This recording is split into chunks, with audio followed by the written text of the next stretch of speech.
Hello everyone, कैसे हैं आप? आपका आपके YouTube channel Digvijay commerce classes पर एक बार फिर से स्वागत है।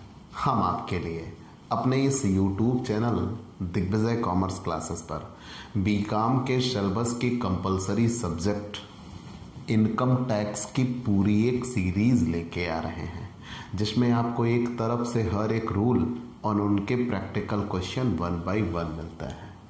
आप हमसे जुड़कर अपने कॉमर्स की पढ़ाई एक प्रॉपर वे में पूरी कर सकते हैं।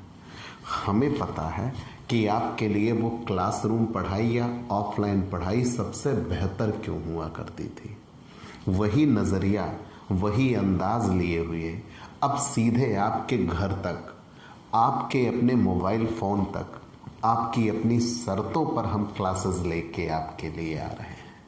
तो अगर आप बीकॉम या एमकॉम के छात्र हैं और किसी भी सब्जेक्ट की स्पेशल कोचिंग क्लासेस पाना चाहते हैं, तो दिग्विजय कॉमर्स क्लासेस आपके लिए ये सुनहरा विकल्प लेके आया है कि आप अपने घर बैठे अपनी पढ़ाई अपनी शर्तों पर पूरी कर सकते हैं। तो प्यारे दोस्तों, अगर आप हमसे नए जुड़ रहे हैं तो सबसे पहले हमारे इस YouTube channel Digvijay commerce classes को सब्सक्राइब करिए, शेयर करिए, बेल आइकन दबाइए, ताकि आपको हमारे लेटेस्ट वीडियोस के अपडेट मिल सके।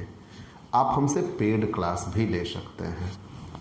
पेड क्लास पाने के लिए आप हमारे व्हाट्सएप नंबर पर व्हाट्सएप करिए, मैसेज करिए, आपको पेड क्लास की पूरी जानकारी दे दी जाएगी, जिसमें आप बहुत थोड़े से शुल्क का भुगतान करके हमसे एक रेगुलर क्लासेस पाते हैं। पीडीएफ मिलेगा, डाउट सेशन रखा जाएगा, क्वेश्चन पेपर सॉल्व कराए जाएंगे। तो ये सब कुछ पाने के लिए आप हमसे पेड क्लास ले सकते हैं। प्यारे दोस्तों, हम आपके लिए पिछली क्लासेस के माध्यम से 5 हेड ऑफ इनकम पढ़ा चुके हैं। 5 हेड ऑफ इनकम जान लेने के बाद हमने आपको एग्रीकल्चर इनकम भी पढ़ाया है, हमने रेजिडेंस भी पढ़ाया है, हमने एग्जेम्प्ट इनकम भी पढ़ाया है, about income tax first lesson पढ़ाया, और फिर आपको आय की विवरणी निकालना बताया, मांग की सूचना बताया, नोटिस ऑफ डिमांड। ये सारी चीज़ें मैं आपको क्लियर कर चुका हूँ। कर निर्धारण के प्रकार भी बताया, कर वसूली के तरीके, आपने लगभग सारे नियम क्लियर कर लिए हैं। लेकिन आज इनकम टैक्स में वो बॉस के तौर पर कौन होगा? मतलब हम ये कहें कि ये इनकम टैक्स अगर पूरे नाम को हम परखने जाएं तो आयकर विधान एवं लेखे, लेकिन ये जो रूल एंड रेगुलेशन बनेंगे कहाँ और इनको फॉलो कौन कराएगा? क्या कोई अधिकारी भी होते हैं? आज हमें उनको जानना है। और मैंने सबसे पहली चीज आपसे ये कहा है कि न्यूमेरिकल पोर्शन तो जो बनता है वो स्टार्टिंग के 5 हेड ऑफ इनकम जो हम क्लियर करा चुके हैं आपके लिए, और फिर टैक्स लायबिलिटी कैलकुलेट करना, वो भी मैं बता चुका हूं आपको। शुरुआत से मैं आपको टैक्स निकालना बताता चला आया हूं, ठीक? तो मैंने वो चीज़ें आपको क्लियर कर दी हैं। और इनकम टैक्स के पीछे के लेसन्स में 8-10 लेसन थ्योरी के दिए गए हैं, लगभग वो भी मैंने क्लियर कर दिया है। उद्गम स्थान पर कर की कटौती बता दिया, 1-2 लेसन बचा है। उसमें सबसे इम्पोर्टेंट लेसन है इनकम टैक्स अथॉरिटी, आयकर प्राधिकारी। तो आइए आज हम आयकर अधिकारियों के बारे में आपको बताते हैं कि आखिर वो कौन कौन से अधिकारी हैं जो आयकर अधिनियम को कार्यान्वित करने के लिए, आयकर के विभाग का प्रशासन अच्छी तरह से चलाने के लिए भारत सरकार ने निम्नलिखित प्राधिकारियों की व्यवस्था की है। ठीक, तो हमारा आज का टॉपिक है आयकर प्राधिकारी, इनकम टैक्स अथॉरिटीज। तो सबसे पहली चीज तो ये कि आयकर अधिनियम को कार्यान्वित करने के लिए, आयकर प्रशासन को अच्छी तरह से चलाने के लिए सरकार ने निम्नलिखित आयकर प्राधिकारियों की व्यवस्था की है। चलिए कौन कौन से, तो पहले आप उनका नाम जान लीजिए। सबके काम आपको नहीं जानने, कुछ के हम काम गिनाएंगे। ठीक, तो पूरी चीज आपने जान लिया कि पहली चीज तो ये कि अगर इससे क्वेश्चन आता है तो एक बड़ा क्वेश्चन आता है, और जब एक बड़ा क्वेश्चन आएगा तो आपको उस पूरे पाठ का निचोड़ लिखना होता है, समरी लिखना होता है। तो मैं आपके लिए ये टॉपिक उस अंदाज से लेके आ रहा हूं कि आप पूरा एक थ्योरी का क्वेश्चन कंप्लीटली लिख सकें। मैं उतनी ही बातें आपको बताऊंगा, उससे ज़्यादा जानने की आपको कोई ज़रूरत नहीं है ग्रेजुएशन लेवल पे।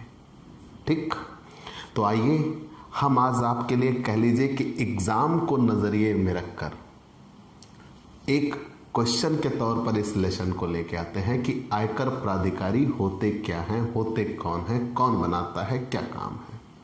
ठीक, तो आयकर अधिनियम को कार्यान्वित करने के लिए तथा आयकर विभाग के प्रशासन को अच्छी तरह से चलाने के लिए भारत सरकार ने निम्नलिखित प्राधिकारियों की व्यवस्था की है। पहला, प्रत्यक्ष करों का केंद्रीय board, central board of direct tax, ठीक है ना, central board of direct tax, प्रत्यक्ष करों का केंद्रीय बोर्ड, सीबीडीटी। दूसरा, आयकर प्रधान महानिदेशक या मुख्य प्रधान आयकर कमिश्नर। तीसरा, आयकर प्रमुख निदेशक या मुख्य आयकर कमिश्नर। फिर आयकर प्रधान निदेशक या आयकर प्रधान कमिश्नर, आयकर निदेशक, आयकर कमिश्नर या आयकर कमिश्नर, ये केवल अपील के मामलों के लिए होते हैं। अतिरिक्त आयकर निदेशक या अतिरिक्त आयकर कमिश्नर, संयुक्त आयकर निदेशक या संयुक्त आयकर कमिश्नर, उप निदेशक आयकर या उप कमिश्नर आयकर, सहायक निदेशक आयकर या सहायक कमिश्नर आयकर, आयकर अधिकारी, कर निर्धारण अधिकारी जिसे आयकर अधिकारी, कर वसूली अधिकारी और आयकर निरीक्षक। इतने अधिकारियों की व्यवस्था की गई है। याद रखिएगा, इतने अधिकारियों की व्यवस्था की गई है। मुख्यतः मैं आपको दो पढ़ाना चाहूंगा। प्रत्यक्ष करों का बोर्ड क्या है, प्रत्यक्ष करों का केंद्रीय बोर्ड क्या है, और दूसरा कर निर्धारण अधिकारी पढ़ाना चाहूंगा, क्योंकि प्रत्यक्ष करों का केंद्रीय बोर्ड ही मेन होता है, इसी के द्वारा रूल बनाए जाते हैं, और कर निर्धारण अधिकारी मेन होता है क्योंकि वही टैक्स वसूलता है। ठीक, तो मुख्यतः हमसे संपर्क में यही दो मिलते हैं, तो हम इन्हीं के बारे में ज़्यादा जानना चाहेंगे। लेकिन मैंने नाम आपको सबका बता दिया कि आयकर अधिनियम को क्रियान्वित करने के लिए, बेहतर तरीके से संचालित करने के लिए निम्न पदाधिकारियों की या प्राधिकारियों की व्यवस्था की गई है। चलिए, तो सबसे पहले हम आते हैं प्रत्यक्ष करों का केंद्रीय बोर्ड। याद रखिएगा, ये सबसे बॉस हैं, प्रत्यक्ष करों का केंद्रीय बोर्ड। तो इस बोर्ड का गठन, किसकी बात हम कर रहे हैं, प्रत्यक्ष करों का केंद्रीय बोर्ड। तो प्रत्यक्ष करों का केंद्रीय बोर्ड ये इनकम टैक्स का सबसे सुपीरियर होता है। प्रत्यक्ष करों का केंद्रीय बोर्ड, प्रत्यक्ष करों का केंद्रीय बोर्ड, ठीक, प्रत्यक्ष करों का केंद्रीय बोर्ड। तो इस बोर्ड का गठन central board of revenue act 1963 के अंतर्गत हुआ है। ठीक, एक बात मैंने क्या कहा, इस बोर्ड का गठन central board of revenue act 1963 के अंतर्गत हुआ है, और यह आयकर विभाग का सर्वोच्च प्राधिकारी है। सबसे बड़ा प्राधिकारी कौन, प्रत्यक्ष करों का केंद्रीय बोर्ड।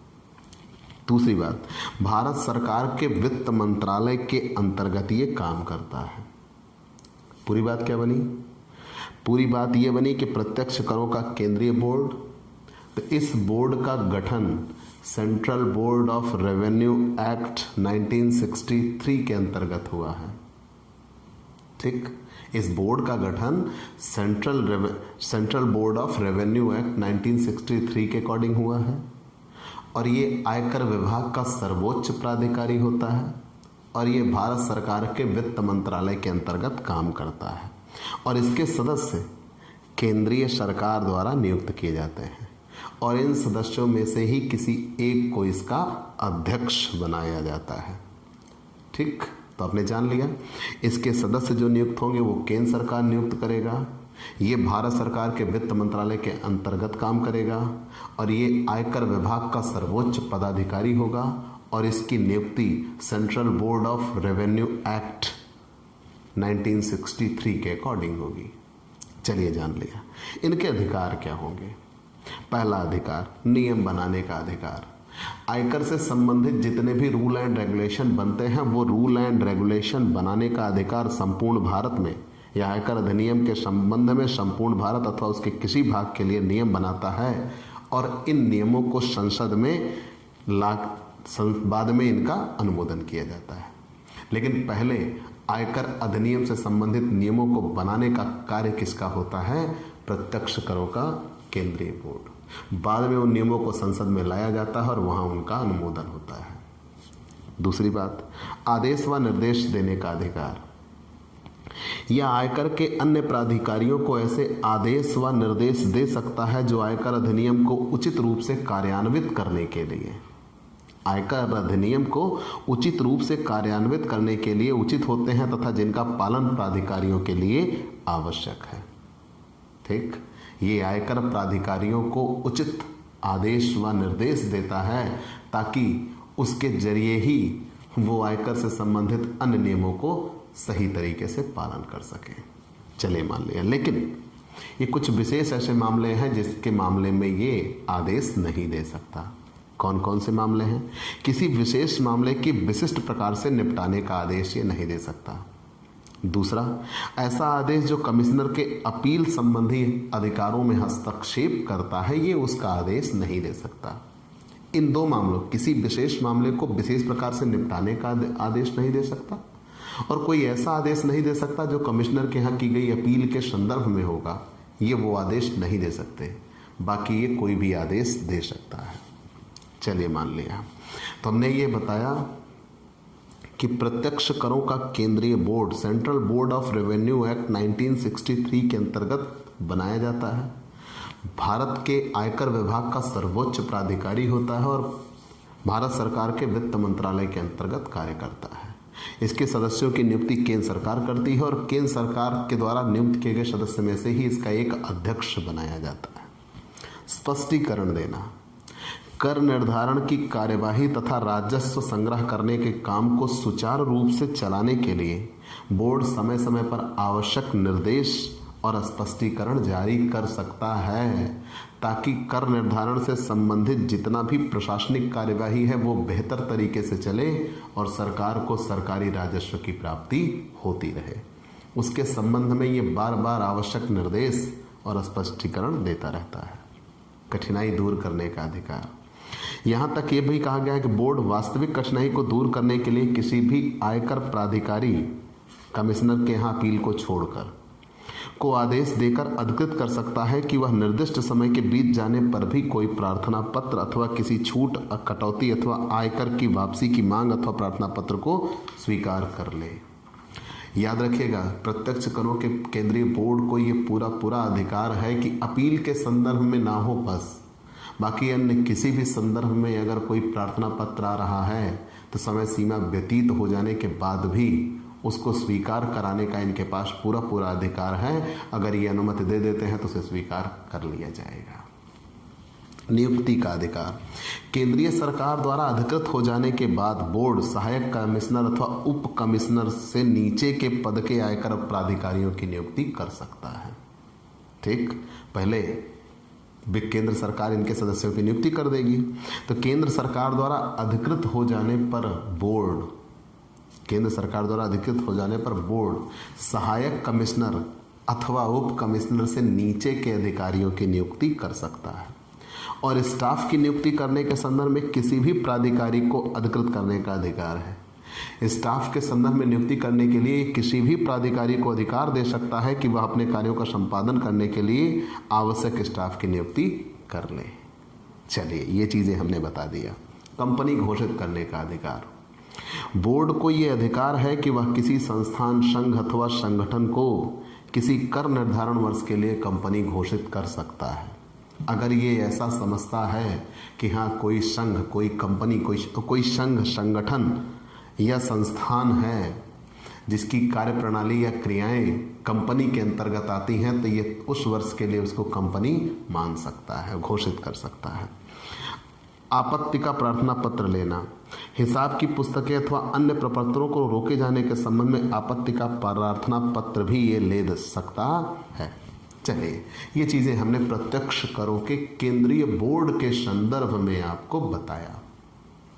फिर से याद रखिए, मैं बार बार आपसे ये कह रहा हूं कि मुझे ये क्वेश्चन एक कंप्लीट क्वेश्चन के तौर पर याद करना है कि आयकर प्राधिकारी कौन। आपने कई फिल्में देखी होंगी, अजय देवगन की फिल्म देखी है ना, रेड, उसमें वो कर निर्धारण अधिकारी थे। आज हम उसे आपको बताएंगे। लेकिन ऐसे ही आप आखिर वो कैसे, रूल एंड रेगुलेशन कौन फॉलो कराएगा। आपने शुरू से अंत तक पढ़ते चले आए, हम इतना कमाएंगे, इस पे इतना टैक्स लगेगा, हमारी इनकम का इतना हिस्सा सरकार ले लेगी, एक्सेट्रा एक्सेट्रा। लेकिन वो सारी चीजों का क्रियान्वयन कैसे होगा? क्या सरकार को सपने तो आएंगे नहीं, तो कहां से सरकार को ये जानकारियां मिलेंगी? तो इन बातों का जवाब ये पाठ है आपके लिए कि आयकर विभाग को अच्छी तरह से संचालित करने के लिए, उसकी क्रियाओं का बेहतर तरीके से संचालन करने के लिए कुछ प्राधिकारियों की व्यवस्था की गई है, ठीक, ताकि आयकर विभाग को बेहतर तरीके से संचालित किया जा सके। और आज उन्हीं प्राधिकारियों के बारे में हम चर्चा कर रहे हैं। तो उनका सर्वोच्च प्राधिकारी कौन होता है? प्रत्यक्ष करों का केंद्रीय बोर्ड, जो आयकर के संदर्भ में नियम बनाता है, उनको फॉलो करवाता है और समय समय पर उनको निर्देश भी देता है, स्पष्टीकरण भी देता है, ताकि आयकर से संबंधित सारी बातें क्लियर रह सके। और ये central board of revenue act 1963 के अंतर्गत बनाया जाता है। भारत सरकार के वित्त मंत्रालय के अंतर्गत ये काम करता है। इसके सदस्य केंद्रीय सरकार द्वारा नियुक्त किए जाएंगे और उन्हीं द्वारा नियुक्त सदस्यों में से इसका एक अध्यक्ष भी नियुक्त किया जाएगा। ये सभी मामलों में अपने निर्णय दे सकता है, लेकिन आयकर के यहाँ, अब कमिश्नर के यहाँ अगर कोई अपील हो रही है, उस अपील के संबंध में ये अपने आदेश नहीं दे सकता, या किसी मामले को विशेष प्रकार से, किसी विशेष मामले को विशेष प्रकार से निपटाने का यह आदेश नहीं दे सकता। इसको नियुक्ति का भी अधिकार है। जब ये नियुक्त हो गए, आयकर कमिश्नर, सहायक कमिश्नर अथवा उप कमिश्नर से नीचे के जितने अधिकारी हैं, उनको नियुक्त करने का अधिकार इनके पास होता है। स्टाफ की भी नियुक्ति करने का इनको अधिकार है, या किसी भी प्राधिकारी को ये स्टाफ बढ़ाने की या स्टाफ आवश्यकता अनुसार स्टाफ की नियुक्ति करने का आदेश दे सकते हैं। कंपनी घोषित कर सकता है। निर्देशक को कोई भी कार्य सौंपने का अधिकार, याद रखिएगा, निदेशक को, यह प्रधान महानिदेशक या प्रमुख निदेशक या प्रधान निदेशक या निदेशक को अधिकृत कर सकता है कि वह अन्य किसी आयकर प्राधिकारी के वे कार्य करें जो बोर्ड उसे सुपुर्द कर दे। कर निर्धारण अधिकारी के कार्य संयुक्त कमिश्नर द्वारा कराने का अधिकार भी है। साथ साथ कार्य करने का आदेश देना भी दे सकता है कि साथ साथ कार्य करिए। बोर्ड का अधिकार है कि वह 2 या 2 से अधिक कर निर्धारण अधिकारियों को किसी क्षेत्र में विशिष्ट प्रकार के व्यक्तियों अथवा विशिष्ट प्रकार की आयों के संबंध में साथ साथ काम करने का आदेश दे सकता है। हस्तांतरण का आदेश देना, जब कोई मामला एक कर निर्धारण अधिकारी से दूसरे कर निर्धारण अधिकारी को हस्तांतरण होना हो, तो ये दोनों कर निर्धारण अधिकारी एक ही प्रधान महानिदेशक या मुख्य निदेशक या प्रधान कमिश्नर पर, या मुख्य कमिश्नर या प्रधान कमिश्नर या कमिश्नर के मातहत ना हो, तो दोनों और के पदाधिकारी आपस में सहमत ना हो, तो हस्तांतरण का आदेश बोर्ड दे सकता है कि ऐसी सिचुएशन में एक व्यक्ति से कार्य किसी दूसरे व्यक्ति के लिए ट्रांसफर कर दिया जाएगा। चलिए, तो आप ये जानते रहिएगा कि आयकर प्राधिकारियों में सर्वोच्च स्थान किसका होता है? प्रत्यक्ष करों का केंद्रीय बोर्ड। चलिए, मान लिया ये सबसे ऊपर बैठे हैं, हमें पहले जितना लिखना मैं उनकी बात कर रहा, और सबसे नीचे कह लीजिए कर निर्धारण अधिकारी, ये सबसे एक्टिव होते हैं, सबसे ज़्यादा बार पेपर में ये आए भी हैं, कर निर्धारण अधिकारी। अगर आपसे ये पूछा गया कि आयकर प्राधिकारी क्या है, तो आप यहां से शुरू करिएगा। अगर कर निर्धारण अधिकारी पूछा जाता है तो आप यहां से शुरू करिएगा, ठीक। कर निर्धारण अधिकारी याद करिएगा। Assessing officer, assessing officer, assessing officer, ठीक, ऑफिसर, असेसिंग ऑफिसर, ध्यान दीजिएगा। कर निर्धारण अधिकारी, तो सबसे पहली चीज तो ये कि कर निर्धारण अधिकारी आयकर विभाग का सबसे महत्वपूर्ण पदाधिकारी होता है, क्योंकि वह अपने क्षेत्र के करदाताओं का कर निर्धारण करता है।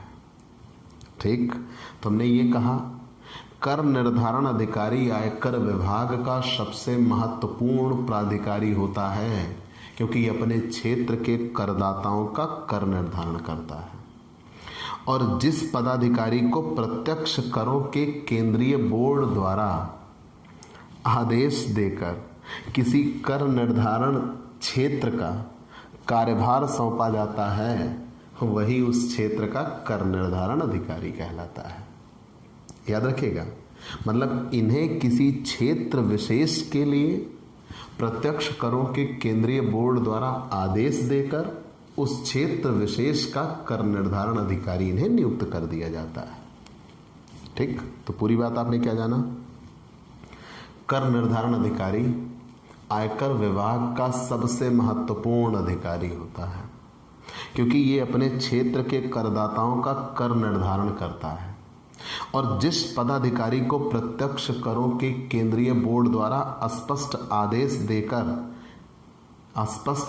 देकर किसी कर निर्धारण क्षेत्र के कार्यभार सौंप दिया जाता है, तो वह उस क्षेत्र का कर निर्धारण अधिकारी कहलाता है। और धारा 2 की उपधारा 7A के अनुसार वह कार्य निम्न पदाधिकारियों को सौंपा जाता है। तो किसी भी पदाधिकारी को ये कार्य सौंपे जा सकते हैं और वही पदाधिकारी उस क्षेत्र विशेष का कर निर्धारण अधिकारी कहलाएगा। किनको किनको सौंपा जा सकता है? अतिरिक्त कमिश्नर को, अतिरिक्त निदेशक को, संयुक्त कमिश्नर, संयुक्त निदेशक, सहायक कमिश्नर, उप निदेशक, उप कमिश्नर, सहायक निदेशक और आयकर अधिकारी। इनमें से किसी को भी प्रत्यक्ष करों के केंद्रीय बोर्ड द्वारा स्पष्ट आदेश देकर किसी क्षेत्र विशेष के लिए कर निर्धारण अधिकारी नियुक्त कर दिया जाता है।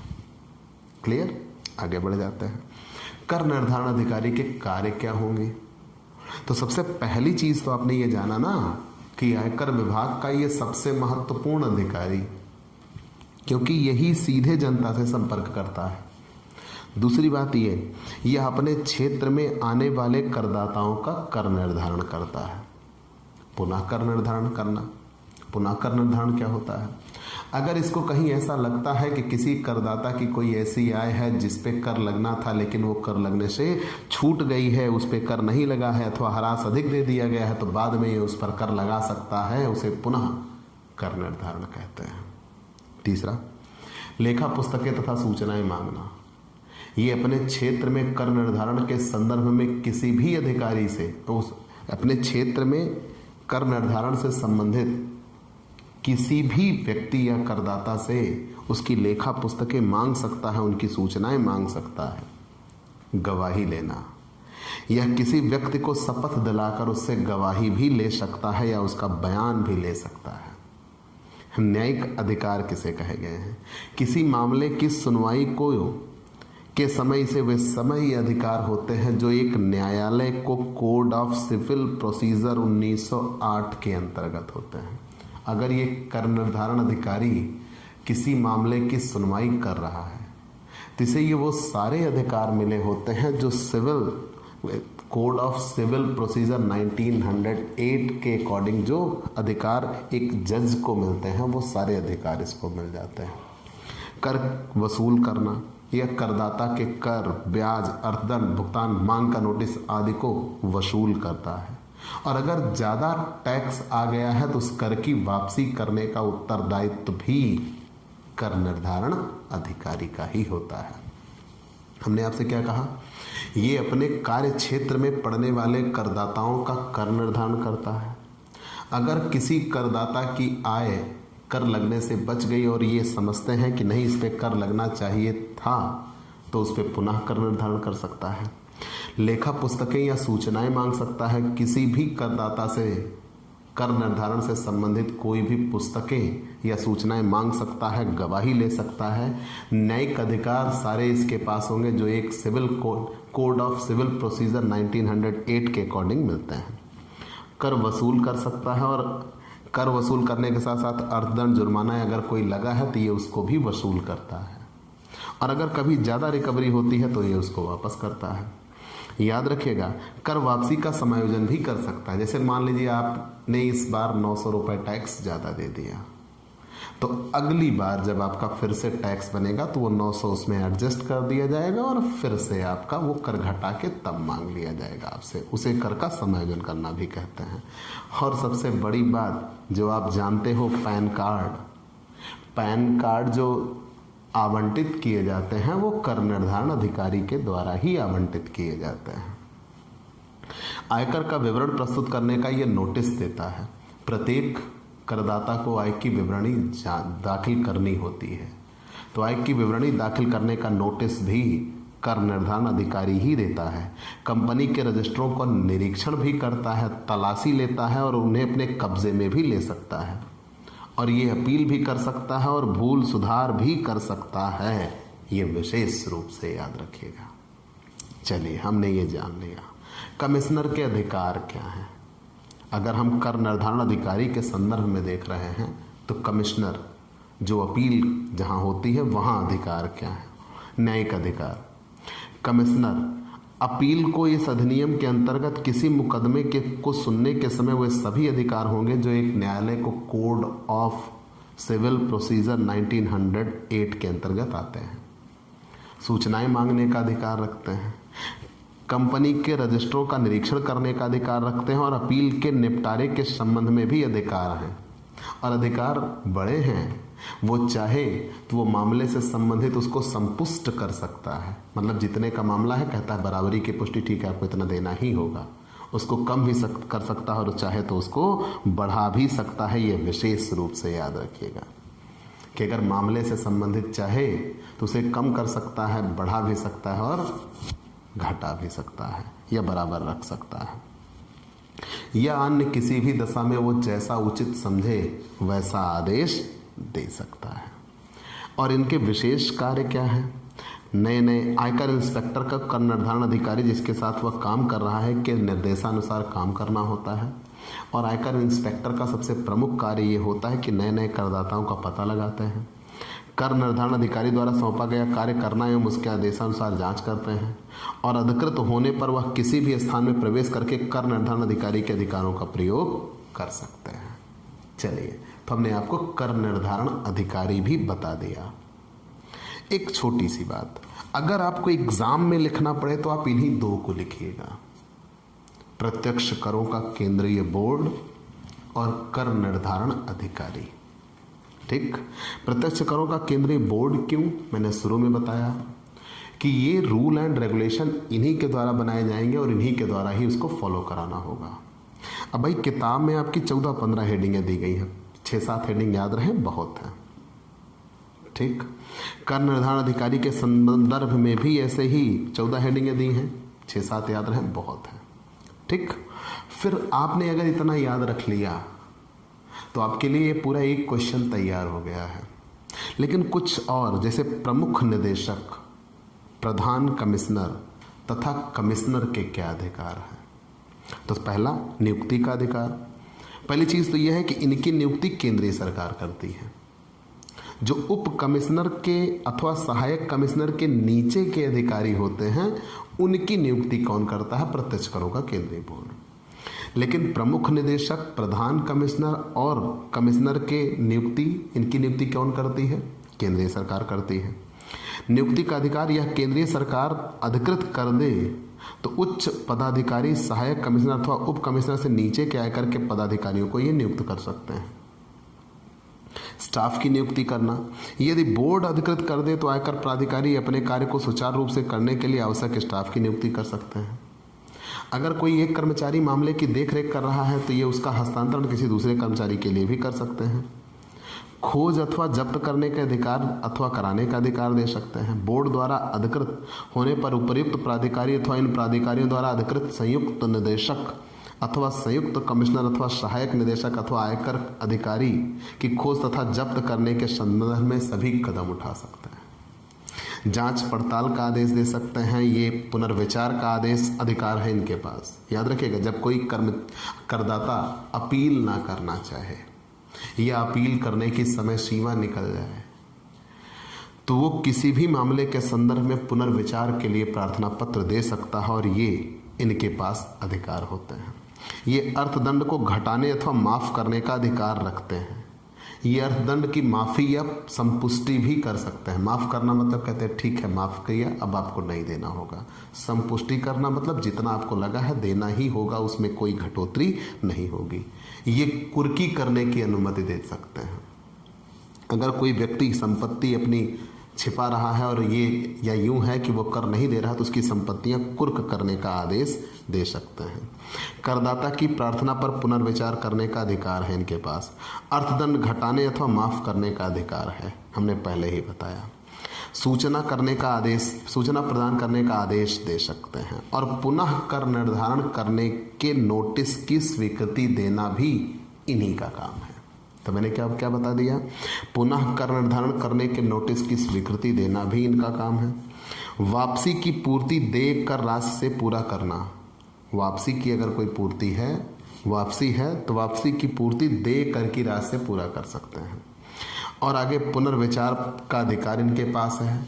करदाता की प्रार्थना पर पुनर्विचार करने का अधिकार दे सकते हैं और ये किसी भी संदर्भ में अर्थदंड को घटाने अथवा माफ करने का भी इनको अधिकार दिया गया है।